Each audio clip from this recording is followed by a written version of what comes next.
नमस्कार मंडळी, आज मी घेऊन आली आहे एकदम ट्रेडिशनल बाजरीच्या खारोड्याची रेसिपी. पहिले पाणी उकळून घ्या आणि त्यात मीठ, धना पावडर, तीळ, तिखट, जिरा पावडर, हळद व कोथिंबीर टाका. खारोड्यासाठी जी बाजरी हवी आहे ती मी आधी स्वच्छ पाण्यात धुवून घेतली. ऊन दाखवल्यानंतर या बाजरीला आपल्याला मध्यम आचेवर भाजून घ्यायचं आहे. त्यामुळे आपल्या खारोड्या या कुरकुरीत होणार. बाजरी थंडी झाली की त्याला आपल्याला मिक्सरमधून जाडसर वाटून घ्यायचं आहे.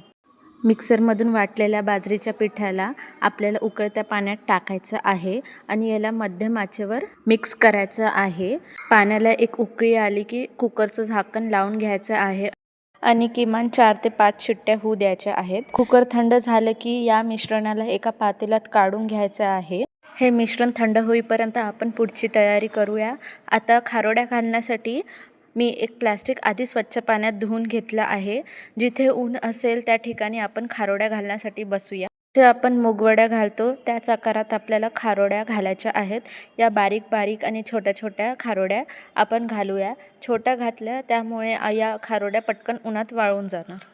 आता माझ्याकडे ओल्या कांद्याच्या चिरलेल्या पाती उपलब्ध होत्या, ज्या मी या मिश्रणामध्ये मिक्स केल्या व त्याच्या छोट्या छोट्या वड्या थापून घेतल्या. खारोड्यांना मी 2 ते 4 दिवस ऊन दाखवलं आहे आणि त्यानंतर स्टोअर करून ठेवलं आहे. या खारोड्यांची शेल्फ लाईफ 1 ते 1.5 वर्ष असतात, त्यामुळे तुम्ही याला लांब वेळेपर्यंत स्टोअर करून ठेवू शकता. तर मग सर्व करायच्या वेळेस या खारोड्यांना तुम्ही डीप फ्राय करू शकता.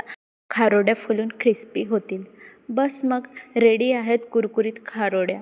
व्हिडिओ आवडला तर लाईक, शेअर आणि सबस्क्राईब करायला विसरू नका. आता वळूया खारोड्याच्या दुसऱ्या रेसिपीकडे.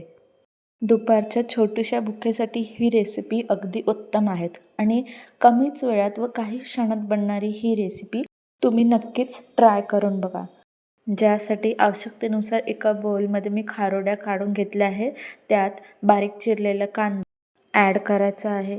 त्यात मीठ, तिखट, धना पावडर टाकायचं आहे आणि घट्ट दही मिक्सरमधून ब्लेंड करून घेतलं आहे, जे या बाउलमध्ये ॲड केलं आहे आणि यामध्ये फरसाण मिक्स केला आहे.